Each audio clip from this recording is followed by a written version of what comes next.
والمطلقات يتربصن بأنفسهن ثلاثة قروء، طلاق شدہ عورتیں انتظار کرے گی اپنے بارے میں 3 ماہواری تک. ایک عورت کو طلاق دی 1 یا 2 یا 3 تو 3 ماہواری تک یہ تو عدت ہو گئی. اگر طلاق 1 یا 2 ہے تو اس مدت میں رجوع کر سکتا ہے. 1 اور 2 قبل مزیل عدہ ایک حکم ہے رجیے، اور عدت گزر گئی اور اس نے رجوع نہیں کیا، بالت عنہ، عورت ختم ہو گئی، نکاح سے نکل گئی. اب دوسرا نکاح نیا راضی خوشی سے ہوگا. اگر عورت کہے کہ میں نہیں کرتی تو نہیں ہوگا.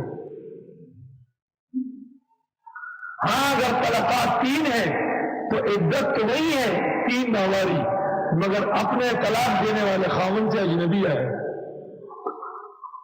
وَلَا يَحِلُّ لَهُنَّ، جائز نہیں عورتوں کے لیے أَن يَكْتُمْنَ مَا خَلَقَ اللَّهُ فِي أَرْحَامِهِنَّ، کہ چھپا لے جو پیدا کیا اللہ نے ان کے رحموں میں. طلاق دینے والے خاوند کا نطفہ اگر اندر ہے تو صاف کہے تاکہ آگے نکاح کوئی اور نہ کرے، کیونکہ حاملہ کے ساتھ نکاح نہیں ہوتا. کیا مطلب ہے؟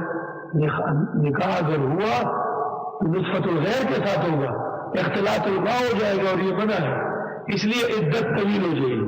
کیا ہو جائے گا؟ طلاق کی عدت بشرط حمل طویل ہو جاتی ہے نا. وَأُولَاتُ الْأَحْمَالِ أَجَلُهُنَّ أَن يَضَعْنَ حَمْلَهُنَّ، جب تک بچہ پیدا نہیں ہوا. عورت بدماشی کرتی ہے مجھے تو مطلب 3 مہینے کے بعد نکاح کرنا ہے. کچھ نہیں کچھ نہ کچھ ضرور ہوتا ہے. یا تو اس زمانے کی عورتوں کی طرح گروا دیتی ہے یا اس کے ذمہ ڈال دیتی ہے. ان کو یؤمن باللہ والیوم الآخر، اگر ہے یہ عورت ایمان رکھنے والی اللہ آخرت کے دن پر. یہ اصل نقطہ ہے کہ خاتون مومنہ ہو، آخرت اور اللہ کو ماننے والی ہے، وہ کبھی بھی حد شرعی نہیں توڑے گی. وَبُعُولَتُهُنَّ، اور خاوند عورتوں کے احق بِرَدِّهِنَّ، حق رکھتے ہیں لٹانے کا، فی ذالک، اس بارے میں، ان ارادوا اصلاحا، اگر چاہتے ہیں وہ صلح آپس میں. ایلا کی صورت میں بھی اور طلاق کی صورت میں بھی جب یہ 1 یا 2 ہو، عدت گزرنے سے پہلے رجوع کے ساتھ اور عدت گزرنے کے بعد نئے نکاح کے ساتھ رکھ سکتا ہے. وَلَهُنَّ مِثْلُ الَّذِي عَلَيْهِنَّ بِالْمَعْرُوفِ.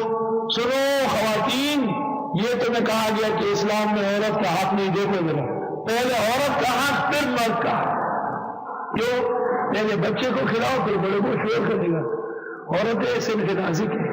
لِأَجْلِ ضَعْفِهِنَّ، ہدایہ میں لکھا ہوا کتاب النکاح ہے. وَبُعُولَتُهُنَّ، اور وَلَهُنَّ، اور ان عورتوں کے لیے، مثل الذی، مانند اس حق کے ہیں، علیہن، جو ان پر ہے، بالمعروف، قاعدے کے مطابق. عورتیں خاوندوں کے ساتھ بے قاعدگی نہ کریں. وَلِلرِّجَالِ عَلَيْهِنَّ دَرَجَاتٌ، اور مردوں کے تو عورتوں پر درجے ہیں، وہ تو صاحب الدرجات ہے. واللہ عزیز حکیم، اللہ غالب اور حکمت والے ہیں کہ عورت کو ایسا بنایا، مرد کو ایسا بنایا، ان کے حقوق اور رنگ کے، خاوند کے حقوق اور انداز کے. یہ حکیم مطلق کی قدرت کا